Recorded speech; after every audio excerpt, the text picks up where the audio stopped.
Here is an X-ray of a collapsed lung. The dark tissue here is the lung. And you can see here the left lung is totally filling up the thoracic cavity here, but look at the right lung. The right lung has collapsed away from the thoracic cavity. This is analogous to this. So when this person tries to inhale, they can't generate enough volume changes over here to allow for air to move in. It just can't happen. This lung they can inflate. So a person with a single collapsed lung can still breathe. It's just incredibly labored breathing because they're still trying to inflate this lung. So how do we prevent that? Well, we prevent that by some things that are happening in the pleural space here. This visceral pleura is attached to lung tissue, and the lung tissue is elastic. So the lung tissue is going to always be wanting to do what? It's going to always be wanting to kind of pull in this way, right? It wants to look like this, not like this. Okay? So it's trying, just because of its structure, it's trying to pull in this direction. So this is due to the elasticity of the lung. The lung kind of wants to collapse. Now the visceral pleura is attached to the lung. This, on the other hand, this tissue out here is the parietal pleura. The parietal pleura is attached to the rib cage. And is the rib cage going to pull in? It can't move, right? So here, we've got this wanting to pull in this way. We've got the rib cage wanting to pull out like this, okay, because it's attached to the rib cage. You all right with that story so far? So tell me what would want to happen to the space inside here. So does it want to increase or decrease? Increase. It wants to get bigger, right? So if we just build it like this, at some point it's going to do this, but then it'll stop because we've got this kind of balance between the pull of the rib cage this way and the elasticity of the lung this way due to the structure of the pleural membrane. Now, as this gets pulled apart, just here, I'm not talking about pressure inside here, I'm talking about just inside here. As this gets pulled apart, that's causing the volume in the pleural cavity to increase, right? From what it would be if we were totally relaxed like this. I mean, if they were touching, the volume 0, as they start to pull apart, what happens to the volume? It's got to go up, right? And what do you know about volume and pressure in a closed container like this? They're inversely related, right? So if this volume's going up, what's happening to the pressure inside of here? It's going down. Now, I'm just talking about just inside here. And if this is closed, can air move in there? No. So the pressure is going to stay lower right here, right? Okay, you good with that so far? Now, we can measure relative about how much.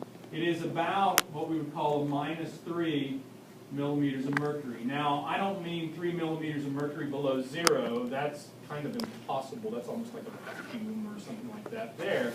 But it's relative. It's 3 millimeters of mercury less than it is in here. So if the atmospheric pressure is 760 millimeters of mercury, that's actually 1 atmosphere.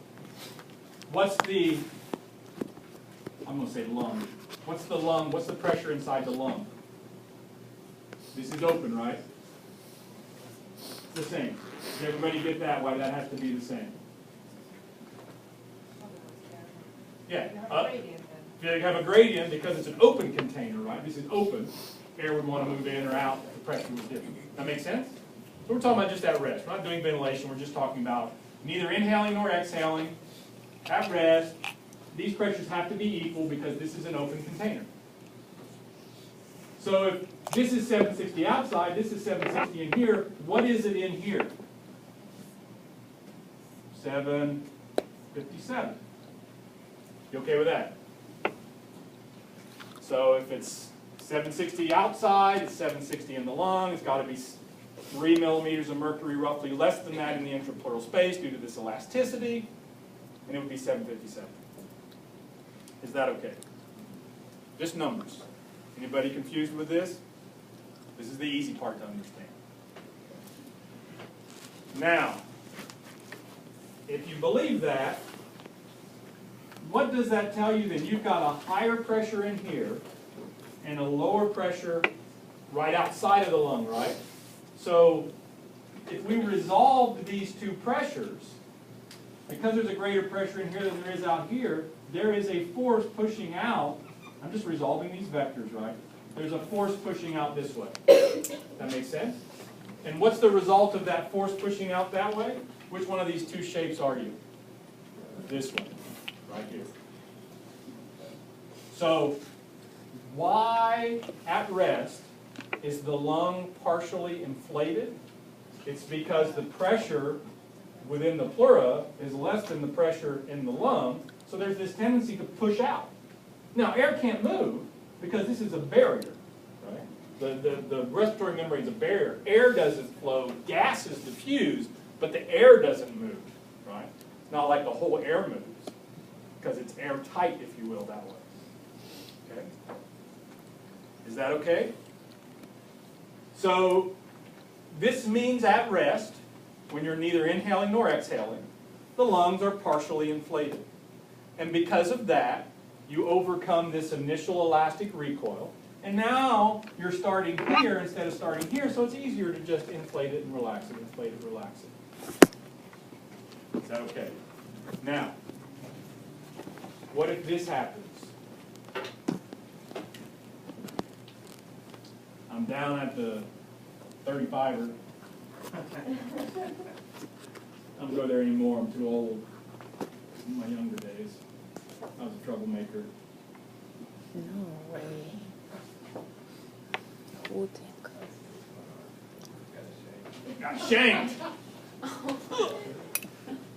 Some mean old guy thought I was flirting with his girlfriend or something, and sticks a knife in me. Now, if he sticks it here, goes in between a rib, I mean the ribs are helping to protect this too, right? But if it goes in between a rib, it's going to puncture that pleural membrane. So now what have I got? Now I've got a punctured pleural membrane, because now it's no longer a closed container, is it? So what happens to the pressure inside here? Air moves in, and it now becomes 760, and as soon as it becomes 760, there's no longer a pressure gradient, those forces aren't there anymore, and now it looks like this. And that, we call that, so that's atelectasis, there, right? Collapse, the lung collapses, atelectasis. Now, the good thing is that unless he had a knife in each hand and hit me like this, I still have one that's intact. Okay? So I can still ventilate partially, but I can't inflate the one with the compromised pleural membrane. So air moves in, hence the sucking chest wound, and we call that pneumothorax. So a pneumothorax, pneumo-air, thorax in the thoracic cavity. So a pneumothorax is air in the chest, or the thoracic cavity, will cause atelectasis or a lung collapse. So how do I fix that? What do I need to do if I go to the ER? What are they going to try to do for me? They need to, what's that? They have to do two things. They have to suck air out, right? So there's always going to be a tube sucking air out, and they need to patch the pleural membrane so it can heal. And there will always